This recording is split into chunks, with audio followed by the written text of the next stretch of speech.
आणि तुम्हालाही सांगते, वय आहे तोपर्यंत माळा घाला, आहे की नाही, नजर तरी चांगली होईल जरा. लय बेकार रे आपण. अहो पोरग गाडीहून पडलं तर लागलं का बघत नाही, कुठल्या पोरीनं बघितलंय का बघतंय. ते हाडूक मोडलं तरी जमतंय, पण कोणी बघितलं नाही पाहिजे. इज्जत नाही, हाय का इज्जत घालायला. जरा नाव बिव मोठं करा, मग इज्जतीचा विचार करा. क्वार्टरीसाठी कोंबडीसाठी साहेब साहेब म्हणणाऱ्या अवलादी झालोय आपण. काही राहिलं नाही आपल्या आयुष्यात. काय कमवलं आपण? अरे गावात तरी नाव पाहिजे कमीत कमी. दादांनो, कष्ट लागतं त्याच्यासाठी. चूक तुमची बी नाही म्हणा. ह्यांनी कावा ज्ञानेश्वरी वाचल्या तुमच्या पदरात पडाय? हो, म्हातारी माणसं निस्ती म्हणतात, पोरवाया गेली, पोरवाया गेली आणि पोरवाया गेली. अहो पण बाबा का गेली? बिडी फुकून तुमची तोंड आत गेली म्हणून पोरं वाया गेली. तुम्ही सप्त्याच्या मंडपाच्या मागं बरोबर फुकली हो. तुम्ही गुणाचे आहे की नाही? मारुतीच्या वाट्यावर बसून तुम्ही पत्ते खेळले.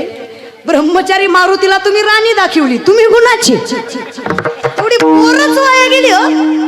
आता म्हाताऱ्या बायका कसं दारात बसल्या बसल्या, आजकालच्या काय पोरी आहेत का, यांना काय लाज आहेत का, आमच्या जमान्यात नव्हतं माया असो, आम्ही किती इज्जतीनं खाल्लो, किती कष्ट केलं, हिला काय झळ आहे, सगळं आयतं भेटलं. आणि तू काय करती? तू मिसरी चुळती. तुझ्या मिसरीच्या वासानं गोठ्यातल्या म्हशीनं दूध द्यायचं बंद केलं. तू गुणाची. हातभर वास होत्या मिसरीवाल्या म्हातारीचा. तसल्या तोंडानं नातवाचं मचामच मुक घेते. काय वाटत असेल त्या नातवाला ग? त्याला वाटत असेल मला मोठा होऊ दे ग म्हातारी, मग सगळा करता काढतो मी याचा. अगं मला सांगा, तंबाखू भाजलेली काय आणि न भाजलेली काय? तंबाखू ती व्यसनते. काय लेकरांना शिकवणार आहे ग तुम्ही? इमानदारीनं सांगा. माय पहिलं लेकरू आईकडे गेलं की शांत व्हायचं. आजचं लेकरू आईकडे गेलं तरी शांत होत नाही. काय द्यायला लागतो? अजून तोंड घेऊन मोबाईल म्हणताय म्हणजे विल एक्सेप्टेड. मान्य आहे तुम्हाला? नसतं ग माय. आपल्या मातृत्वाची, कारुण्याची, वात्सल्याची जागा जर एक उपकरण घेत असेल तर आई म्हणून आपण हरलो नाही का ग? जर आपल्या घरात ज्ञानेश्वरी नाही तर कशाची श्रीमंती ग? जर आपल्या मुखात गाथ्याचे अभंग नाही तर कशाचं वैभव ग? माझ्या नजरेत प्रत्येक घरातल्या सदस्याचा एका चुलीवर स्वयंपाक बनणं म्हणजे सगळ्यात मोठी श्रीमंती आहे. सगळ्यात मोठी श्रीमंती माझ्यासाठी घरात ज्ञानेश्वरी आणि गळ्यात माळ आहे. अरे भले मोठे बंगले असावे, 4 गल्लीत असावे, काय पेटवायचे का दादा? काय जाळायचं अशा बंगल्यांना? अरे समाधान असावं त्या घरात. आणि अजून तरी मला कुठेच हे अनुभवायला भेटलं नाही की नामाशिवाय समाधान मिळालं. नाम घेता वाया गेला ऐसा कोणी देखील ऐकिला, तरले तरती हा भरवसा नाम धारकाचा ठसा. लिहून देतो रे तुम्हाला, समाधान मिळेल, पण विश्वास तर ठेवा. नका रे दादांनो, करा परमार्थ. सोडाय सगळं, काही नाही बघा राहिलं दादा. आत्मीयतेनं सांगते तुम्हाला, धर्मासाठी जगा, देशासाठी जगा, संप्रदायासाठी जगा. बाकी सगळं असत्य आहे बघा. सत्य तू सत्य तू सत्य तू विठ्ठला. बाकी सगळ्या जगत भास आहे, इमॅजिनेशन आहे, कल्पना आहे. कोणाच्याही नादी लागून असे व्यसन करत जाऊ नका. जे बापानं केलं ते आपण करावं असं काही नियम नाही. या वासना कुठलीच योग्य नाही. मग काय, नारद म्हणले देवाला देवा बायको. लक्षात आहे ना? लक्षात आहे का विषय? फिरत जा पण येत जा. इष्टी चहा पाण्याला थांबली असती, गाव तर सोडायची नसती महाराज. नारद म्हणले देवाला देवा बायको. देव म्हणले हरकत नाही. देव नाही नाही म्हणत बरं का. देव म्हणले जिथं मी नाही ती तुमची. 16,106 घरं फिरले नारद. एकही जागा अशी नाही जिथं देव नाही, कारण एकही जागा अशी नाही जिथं देव नाही. सर्वागटी राम देहा देही. सगळीकडे माझा परमात्मा आहे, कुठे शोधणार तुम्ही? 16,107वं घर जांबुवंतीचं. अस्वलांची कन्या सगळ्यात देखणी योगेश्वर भगवान तिचे. नारदांची इच्छा मनोमन या भेटाव्या. देव त्यांच्या संग फुगडी खेळत होते मायावी रूपानं. शेवटचं घर पट्टराणीचं. पट्टराणी कोण? रुक्मिणी आई साहेब. तुळशीला पाणी घालत होत्या. नारदांनी पाहिलं देव दिसतायत का? देव कुठंच दिसले नाही. नारदाच्या मनात लाडूच फुटले. नारद म्हणले अशी तशी नाही, पट्टराणी आपली. नारदांनी लांबनच हाक मारली, रुक्मिणी ओ.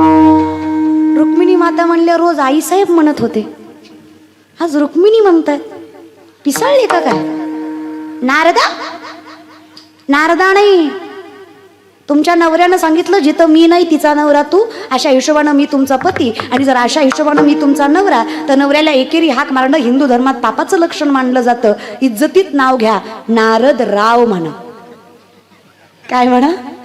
नारद राव. रुक्मिणी मातेला कळलं हे भंगलंय, देवाने सुधरवायला पाठवलंय. सगळेच काम काय मुख्यमंत्री करतात का? मग बाकीचे 2 कशाला? आपलं सॉरी, मग रखमाईबाई कशाला? मी आपलं दुसरीकडे आलो महाराज. रखमाई लागतात ना, मग रखमाईकडे काम दिलं, देव जरा व्यस्त होते. रखमाई मातांना कळलं हे सुधरवण्यासाठी पाठवलंय. रखमाई माता प्रेमाने म्हणल्या, खरंय नारद राव तुमचं. असंही देवाचं प्रेम वाटून वाटून माझ्या वाटणीला कमीच येतं. तुमचा ना माझा राजा राणीचा संसार कसला भारी होईल. पण एक काम करूया, विधिवत लग्न करू. कारण असं योग्य नाही ना दादा. लोकांची बायको घेऊन फिरल्यावर लोक चांगलं म्हणतील का? आपली घेऊन फिरायला कुणाच्या बापाची भीती आहे का? मग मी काय करते, देवाच्या नावाची माळ काढते आणि तुमच्या नावाची. चुकीचं वागायला नको धर्मात. मग काय करावं, मी विधीची तयारी करते, तोपर्यंत तुम्ही पुढच्या कुंडात जाऊन आंघोळ करून या. तोपर्यंत मी सगळी पाणी ग्रहणाची तयारी करते, लग्नाची तयारी करते.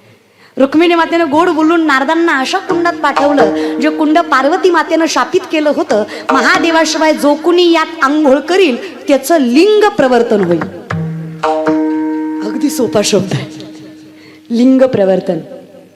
नारद पाण्यात गेले खरं, पण वर आलेच नाही. बालेगावकर वर आले नाही. वर आली उगच्या उगत धोतर गेलं, लुगडं आलं. चांगले नारायण नारायण करत होते. चिपळ्या गेल्या ना, बांगड्या आल्या, नथनी मुरणी झुंका, शिंडी गेली, लांब लचक वेणी आली. नारद म्हणले काहीतरी चुकलं काय की? सगळा बदल झाला. कबीर महाराज सांगतात, नारद की तो भई नारदी. नारदांची नारदी झाली. चवळीच्या शेंगासारखी देखणी नार पाण्यातनं बाहेर आली. कोळ्याचा राजा, देवर राजा नावाचा राजा शिकारीसाठी त्याच वनात आलेला. त्यानं एवढी सुंदर स्त्री पाहिली, मोह आवरला नाही, वासना आवरली नाही. शिक्षाच द्यायची होती. तिच्याकडे पाहिलं आणि म्हटले, काय गोडच ग, चल तुझ्यासोबत विवाह करून तुला राणी बनवतो.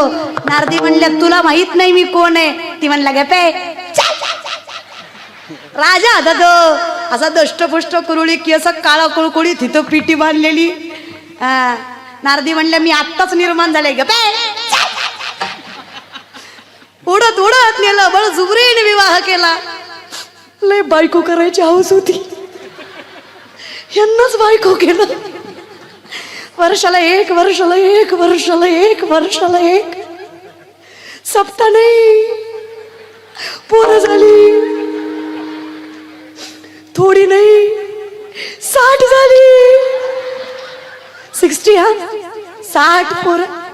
नारदी म्हणल्या, धनी 60 बी पोरच वय. एखादी वारं घालाय तरी पोरगी असू द्या. पोरांचा काय भरोसा, सांभाळतील नाही सांभाळतील. 61वी मुलगी, कपिला षष्ठी. 61 लेकर. माय घरात 2 असले, जीव किती दमतो ग.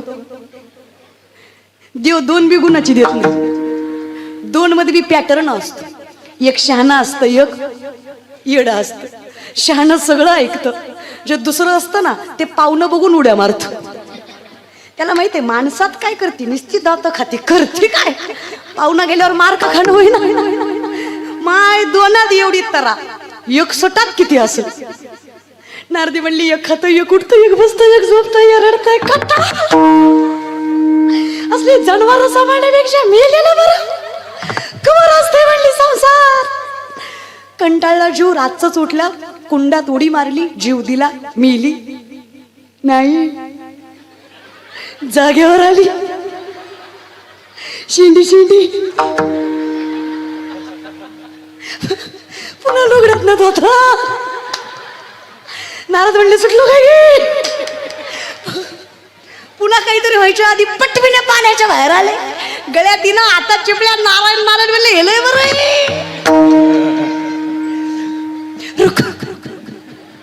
रुक्मिणी आईसाहेब दारातच हार घेऊन उभा होता.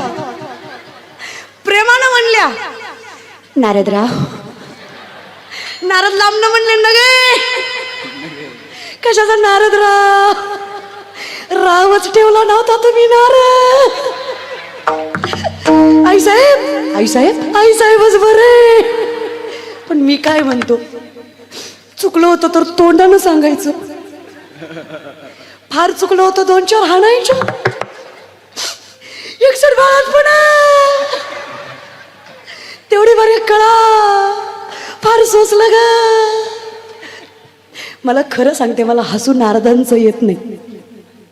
मला काळजी तुमची वाटते. शेवटी ते नारद होते, अधिकारी होते.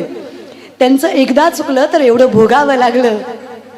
तुमचं आतापर्यंत किती बरं चुकलंय, कसं होईल तुमचं? पण काळजी करू नका दादा, मागे झाले पाहू नका, पुढे जामीन आहे तुका.